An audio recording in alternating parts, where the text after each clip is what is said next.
me like a Hellcat.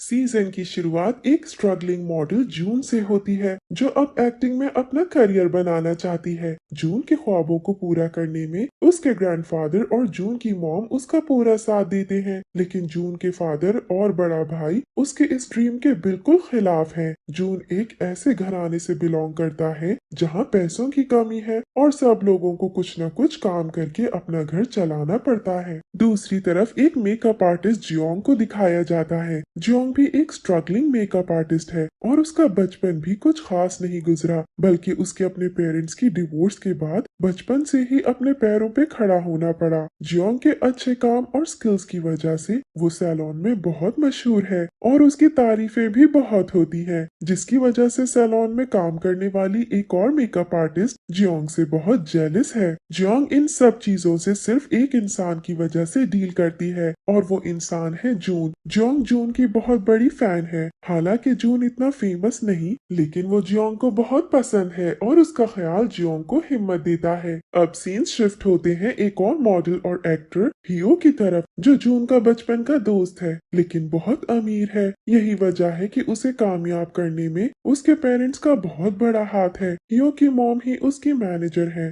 और हियो की छोटी बहन हायना भी अपने मॉम के इशारों पे नाचती है। जून की मॉम हियो के घर हाउसकीपर के तौर पर काम करती है और सबको काफी पसंद भी है। हियो और हायना अपनी मॉम से ज्यादा जून की मॉम से अटैच्ड है और उन्हें मॉम कहकर पुकारते हैं। यहाँ ये भी दिखाया गया है कि हियो की मॉम काफी नकचिड़ी सी औरत है जो पूरा का पूरा जून की मॉम पे डिपेंड करती है और उसके अलावा उन्हें किसी का काम पसंद नहीं आता। अगले सीन्स में दिखाया गया है कि जून थोड़ी बहुत मॉडलिंग के साथ साथ पार्ट टाइम जॉब्स भी करता है। वो एक बॉडीगार्ड की जॉब करते हुए गलती से एक फेमस एक्टर डो के रूम में उसकी एक्स गर्लफ्रेंड को एंटर होने देता है। एक्स गर्लफ्रेंड डो को थप्पड़ मार देती है, जिसकी वजह से गुस्से में आकर डो जून पे हाथ उठा देता है। तब जून को पता चलता है कि डो सिर्फ देखने में स्वीट है, हकीकत में काले दिल का मालिक है। परेशान जून थका हारा अपने बॉस टाई से अपनी मॉडलिंग और पार्ट टाइम जॉब की सैलरी मांगने जाता है, लेकिन उसका बॉस उल्टा उसे जलील कर देता है। पीछे से एंट्री होती है मिन की, जो उसी कंपनी में जॉब करती है। वो टाई को धमकी देती है कि अगर टाई ने जून के पैसे नहीं दिए तो मिन टाई को एक्सपोज कर देगी, लेकिन ढीठ टाई उसकी एक नहीं सुनता। जून टाई की एजेंसी को छोड़ने का फैसला कर लेता है और मिन भी उसके साथ रिजाइन करके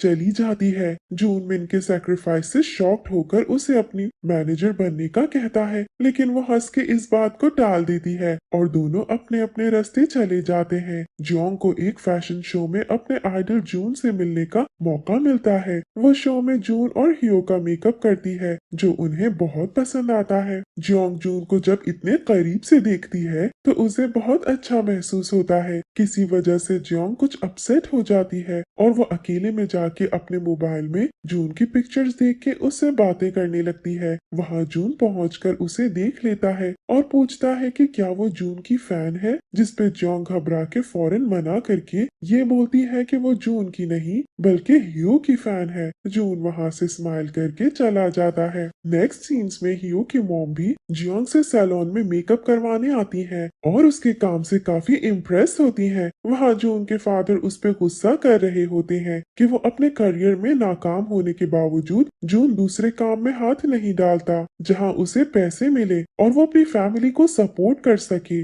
उन्हें लगता है कि जून बिल्कुल अपने ग्रैंडफादर पे गया है, जिन्होंने भी अपनी जवानी इसी नाकाम करियर को पाने के लिए गवा दी। वो जून को अपने बड़े बेटे जियोंग की मिसाल देता है और फिर यहाँ हमें पता चलता है कि जून के घर में तो एक अलग ही पॉलिटिक्स चल रही है, जिसमें ग्रैंडफादर जून और उसकी मॉम एक साइड और जून के डैड और जियोंग दूसरी साइड पे होते हैं। जून के डैड को लगता है कि उसे अपनी मिलिट्री सर्विस पूरी करने जाना चाहिए, पर जून ऐसा नहीं चाहता और ये बात उन दोनों के बीच मजीद क्लैश की वजह बन जाती है। मिन आखिरकार जून की मैनेजर बनने के लिए राजी हो जाती है, लेकिन अब जून उसे मना कर रहा होता है कि अब वो मिलिट्री सर्विस में जाएगा। मिन उसे समझाती है कि अगर जून इस वक्त मिलिट्री सर्विस में गया तो लोग उसे मजीद भूल जाएंगे और उसका करियर बनने से पहले पहले ही खत्म हो जाएगा। वो जून को सोचने के लिए मजीद टाइम देती है। जून एक मूवी के लिए ऑडिशन देता है, लेकिन वो रोल उसे मिलने के बजाय हियो को मिल जाता है। तब हियो भी थोड़ा सा परेशान हो जाता है। हियो जून को जब ये बात बताता है तो जून और भी ज्यादा अपसेट हो जाता है, क्योंकि जून को हर जगह से ठोकर लग रही थी। अगले दिन हियो और जून का साथ में एक फोटो शूट था, लेकिन जून उस शूट के दौरान हियो से ज्यादा बात नहीं करता, और जब हियो उसे साथ चलने का कहता है तो जून उसे मना करके वहां से चला जाता है। जून की दोस्ती सेट पे जियोंग से होती है, जिसकी स्वीट नेचर देख के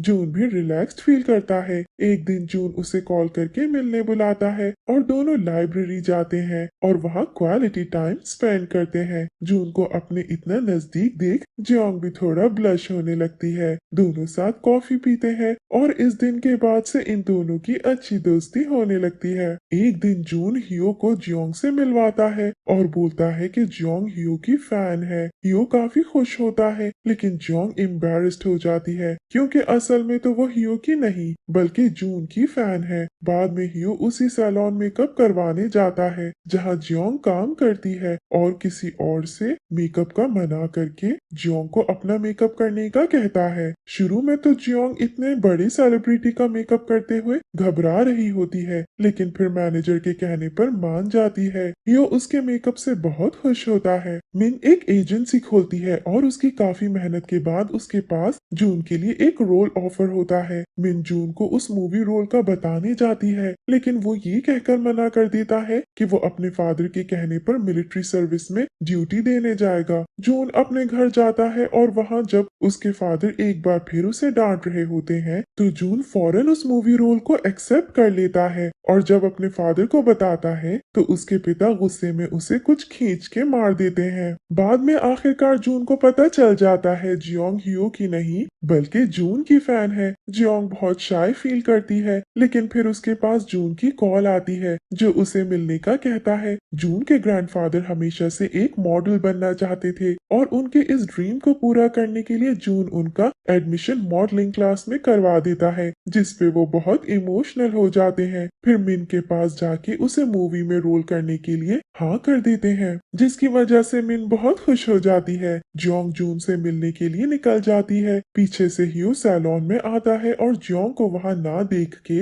सैड हो जाता है। इसके बाद जून और जियोंग की मुलाकात होती है, जहाँ वो जियोंग से पूछता है कि तुम मेरी फैन कैसे बनी, तो वो जून को बताती है कि वो भी बचपन से एक स्ट्रगलर थी, और जब उसने जून की काइंड नेचर देखी तो वो बहुत इम्प्रेस हुई। दोनों साथ डिनर और ड्रिंक करते हैं। ड्रंक जियोंग जब बातें करना शुरू करती है तो जून उसे बड़े प्यार से सुनता है। फिर जियोंग उल्टी पुल्टी हरकतें शुरू कर देती है। जून जियोंग को घर वापस छोड़ने लगता है और रास्ते में बारिश हो जाती है। जून जियोंग से अम्ब्रेला शेयर करता है और उसे सेफली घर ड्रॉप कर देता है। जून का ये ख्याल देखकर जियोंग का दिल उसके लिए और भी मेल्ट होने लगता है। जून अपनी मैनेजर मिन के साथ जियोंग से मेकअप करवाने जाता है। इतने में वहाँ हियो भी मेकअप के लिए आ जाता है। सबकी अटेंशन जियोंग की तरफ देख के जियोंग की कोवर्कर उससे बहुत जल जाती है और जियोंग को मजीद सताना शुरू कर देती है। हियो जियोंग को अपना पर्सनल मेकअप आर्टिस्ट बना लेता है, फिर उस मूवी का भी जिसमें जून भी है। जून दोबारा से पार्ट टाइम जॉब्स करने के साथ साथ अपने करियर को बिल्ड करने की स्ट्रगल शुरू कर देता है और फिर उस मूवी के सीन्स शूट करने चला जाता है। शूट पे पहुंचकर उसे पता चलता है कि उस मूवी का मेन एक्टर कोई और नहीं बल्कि वही डो है जिसने जून को मारा था। उससे अपनी बेइज्जती का बदला लेने के लिए जून डो को एक्टिंग के दौरान खूब मारता है। डायरेक्टर को वो सीन्स बहुत पसंद आते हैं, इस बात से अनजान कि ये एक्टिंग नहीं बल्कि नेचुरल था।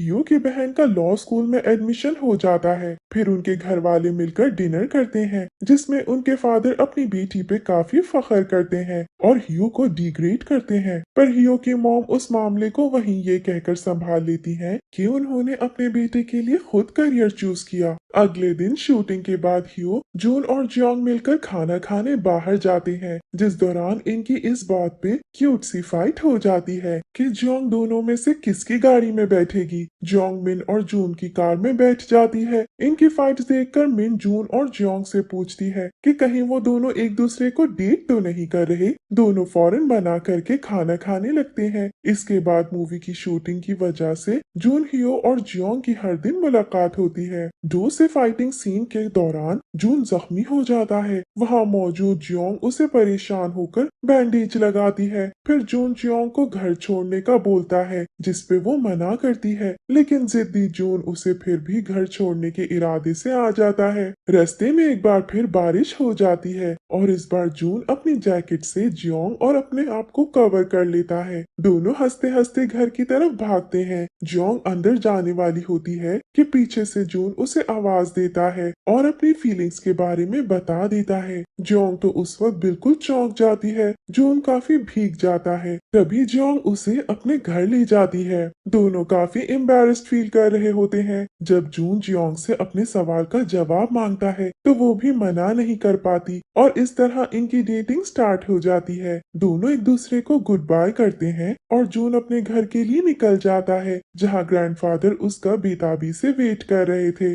अगली सुबह हियो जियोंग के लिए ट्यूलिप्स खरीद कर उसके सैलून जाता है। वो फ्लावर्स देख के जियोंग काफी अच्छा फील करती है, लेकिन जब हियो को पता चलता है कि जियोंग अब जून से डेट कर रही है तो वो काफी सैड हो जाता है, क्योंकि जियोंग नहीं जानती कि हियो भी उसे पसंद करता है। अगले दिन हियो के एक एड शूटिंग के बाद जियोंग को जून के ग्रैंडफादर की फोटोशूट में उनकी हेल्प करने जाना होता है। हियो जियोंग को अपने साथ खाना खाने का कहता है तो वो ये कहकर मना कर देती है कि उसे जून से मिलने जाना है। हियो स्माइल करके जियोंग को बोलता है कि वो किसी और दिन जियोंग को खाना खाने ले जाएगा। जियोंग मान जाती है। फिर हियो जियोंग को जून के पास ड्रॉप कर देता है। जून जियोंग को देख के बहुत एक्साइटेड और खुश होता है। फिर ग्रैंडफादर का अच्छा फोटोशूट शुरू हो जाता है। अगले सीन्स में दिखाया गया है कि किस तरह जियोंग और जून एक दूसरे के साथ क्यूट मोमेंट स्पेंड करने लगते हैं और एक मूवी देखने भी जाते हैं। वहाँ मिन जून के लिए और रोल्स तलाश कर रही होती है। उसे एक डायरेक्टर आसरे में रखता है और फिर धोखा दे देता है। मिन बहुत स्ट्रगल्स करती है ताकि जून को कोई अच्छा रोल मिल जाए। मिन ये सोच सोच कर परेशान होती है कि वो जून को ये बात कैसे बताएगी कि एक डायरेक्टर ने जून को रोल देकर वापस ले लिया। लगातार फोन ना उठाने पे जून मिन के घर जाता है और आखिरकार उसे पता चल जाता है कि मिन उसे क्यों अवॉइड कर रही है। उस वक्त जून थोड़ा उदास जरूर होता है, लेकिन मेहनत का सोच के हिम्मत नहीं हारता। वहाँ जून की मॉम जब हियो की मॉम को अपने बेटे के नए रोल का बताती है तो वो उन्हें हकीकत बताती है कि ये रोल जून से ले लिया गया है और अब उसके बेटे हियो को ऑफर हुआ है, जिस पर जून की मॉम एक बार फिर टूट जाती है। ग्रैंडफादर मॉडलिंग की कुछ ज्यादा ही प्रैक्टिस कर रहे होते हैं, तभी थकन की वजह से एक दिन बेहोश हो जाते हैं। सब उन्हें हॉस्पिटल लेकर जाते हैं। पीछे से जब जून के डैड घर ग्रैंडफादर के कपड़े लेने आते हैं तो घर पे उसके हाथ वही फोटोशूट वाला एल्बम लग जाता है। वो गुस्से से बौखला जाता है कि उसके फादर इस उम्र में भी मॉडलिंग का सोच रहे हैं और वो जून जो कि पहले से ही एक बार फिर अपनी नाकामी पर उदास था, उसे बहुत खरी खरी सुनाते हैं कि जून ने ग्रैंडफादर को रोकने के बजाय उनका साथ दिया। इसी भड़ास में वो जून को एक थप्पड़ मारकर निकाल देते हैं। उस वक्त जून अकेले बैठा रो रहा होता है। इतने में जियोंग उसे कॉल करती है और उसकी आवाज सुन के समझ जाती है कि जून परेशान है। जियोंग जून को मिलने का कहती है। जियोंग के साथ टाइम स्पेंड करके जून का मूड बहुत अच्छा हो जाता है। जून जियोंग के लिए पियानो बजाते हुए एक गाना गाता है और फिर उसे रोमांटिक सी किस करता है। अपनी डेट से वापसी पर जून कार में एक बार फिर से जियोंग को किस करता है और ये लोग घर वापस आ जाते हैं। दोनों बहुत खुश होते हैं क्योंकि इनकी लव स्टोरी में काफी थ्रिल आ जाता है। अगले दिन हियो के शूट के बाद जियोंग अकेले घर के लिए निकल जाती है। हियो उसके पीछे ऐसे भागता है जैसे वो जियोंग को अपने दिल की बात बताने के लिए तड़प रहा हो, लेकिन जब वो जियोंग के पास पहुंचता है तब उसे सिर्फ अलविदा कह पाता है और दोनों फिर अपने अपने रास्ते चले जाते हैं। मिन जून के लिए और रोल्स ढूंढने के लिए स्ट्रगल कर रही होती है कि तभी उसके पास एक डायरेक्टर की कॉल आती है जो जून को एक ड्रामे में रोल ऑफर करना चाहता है। खुशी में मिन डांस करने लगती है, फिर जून को उस रोल का बताती है। वो भी बहुत खुश हो जाता है। जून ये खुशी की खबर फौरन अपनी लवर जियोंग को सुनाने जाता है और फिर दोनों साथ मोमेंट शेयर करते हैं। फिर इस ड्रामे की शूटिंग स्टार्ट हो जाती है, जिसमें जून का रोल एक डॉक्टर का है। जून उसके लिए काफी मेहनत करता है ताकि उससे कोई गलती ना हो। जून का ये ड्रामा एक मेजर हिट जाता है, लोग उसे बेहद पसंद करने लगते हैं। जून की मॉम और ग्रैंड डैड भी इमोशनल होके उस ड्रामे को देख रहे होते हैं, लेकिन इतने में ग्योंग और जून के डैड दोनों चिक चिक करने लगते हैं। जून के ड्रामे की कामयाबी देख डो भी बहुत जेलस होता है, क्योंकि डो के स्कैंडल्स की वजह से उसका करियर तबाह हो रहा होता है। और दूसरी तरफ जून को उस ड्रामे की वजह से काफी फेम मिलती है और बहुत सारे मीडिया वाले जून के इंटरव्यू के लिए आने लगते हैं और फैंस भी उसका ऑटोग्राफ मांगते हैं, जिस पर मिन बहुत खुश होती है क्योंकि जून की इस कामयाबी में उसका बहुत बड़ा हाथ था। जियोंग की कोवर्कर उसे नीचा दिखाने के लिए जियोंग के पास अपनी दोस्त को एक फेक कस्टमर बना के बेइज्जती करने के लिए भेजती है। जियोंग को ये पता चल जाता है। फिर जियोंग उसे तंग आकर अपना सैलून खोलने का फैसला करती है, जिसके लिए वो अपना घर भी बेचने के लिए लगा देती है। लेकिन जियोंग के फादर उसकी हेल्प करते हैं और आखिरकार घर बेचे बगैर जियोंग के सैलून स्टूडियो का काम शुरू हो जाता है, जिसमें जून खुशी खुशी उसका साथ देता है। एक रात हियो, जून और जियोंग मिलकर सेलिब्रेशन डिनर कर रहे होते हैं कि तभी वहाँ जून की एक्स गर्लफ्रेंड जिया की एंट्री होती है, जिसे शुरू में तो हियो रोक लेता है, लेकिन जब हियो को पता चलता है कि जिया हियो की फीलिंग्स जियोंग के लिए जानती है, तब वो उसे कुछ नहीं कह पाता। जिया डिनर टेबल पे आ जाती है। उसे देख के जून गुस्से से लाल पीला हो जाता है, क्योंकि उसे जिया का धोखा याद आ जाता है। जून वहाँ से चला जाता है। जब जियोंग घर पहुँचती है तो उसकी मॉम वहाँ पैसे मांगने के लिए उसका वेट कर रही होती है। फिर दोनों की बहस हो जाती है और जियोंग इमोशनल। जून एक कार खरीदता है और फिर उसमें जियोंग को पिक करके एक चर्च ले जाता है, जहाँ दोनों प्रे करते हैं और फिर दोनों का मूड हैप्पी हो जाता है। वहाँ से वापसी में एक बार फिर बारिश में ये लोग फन करते हैं। ग्रैंडफादर का मॉडलिंग करियर भी अच्छे से कामयाब हो जाता है। नेक्स्ट सीन्स में हियो, जून और डो की फिल्म का प्रीमियर होता है, जिसमें सारी मीडिया जून को काफी इम्पोर्टेंस देती है। इसके बाद जून का एक और प्रोजेक्ट शुरू हो जाता है, जिसमें उसे बहुत ज्यादा सक्सेस मिलती है और हर जगह बस उसी की बातें होती हैं। अब ये भी हियो से आगे जून को बढ़ता देख जेलस होने लगती है और फिर अवार्ड सेरेमनी में जून को बेस्ट एक्टर का अवार्ड मिलता है। सब काफी खुश हो जाते हैं, यहाँ तक कि नाम और गियोंग भी। जून अपनी फैमिली का कर्ज भी अदा कर देता है। अवार्ड सेरेमनी के बाद हियो उदास होता है और जियोंग और वो डिनर पे चले जाते हैं, क्योंकि जून काफी बिजी था। ये हियो को बहुत डांटती है। हियो किसी को भी बताए बगैर मिलिट्री सर्विस के लिए चला जाता है। फिर सियोल से शूटिंग खत्म करके जून जियोंग के घर जाता है और उसके लिए खाना बनाता है। इनकी डेटिंग की खबर बाहर फैल जाती है और रिपोर्टर्स को जिया और जून की पुरानी रिलेशनशिप का भी पता चल जाता है। जून का करियर खतरे में देख के जियोंग उससे ब्रेकअप का कहती है। जून चौंक कर मना कर देता है, लेकिन जियोंग नहीं मानती। दोनों का ब्रेकअप हो जाता है और दुखी होकर जून मिलिट्री सर्विस अंजाम देने चला जाता है। फिर सीन्स शिफ्ट होते हैं 2 साल बाद, जहां जियोंग एक कामयाब मेकअप आर्टिस्ट बन जाती है और फिर उसकी मुलाकात फिर से जून से सेट पर होती है, जहां इन दोनों की लव स्टोरी फिर से टर्न्स करने लगती है। एक बार फिर से दोनों एक दूसरे को टकराते हैं। चांसेस यही है कि ये दोनों एक दूसरे को फिर से डेट करने लगते हैं और यहाँ इस ड्रामे की स्वीट एंडिंग हो जाती है, जिसमें दिखाया गया है कि चाहे कोई जितना भी फेमस हो जाए, अगर वो अपनी मोहब्बत में सिंसियर है तो वो अपने लव को कभी नहीं भूलता। Thank you for watching.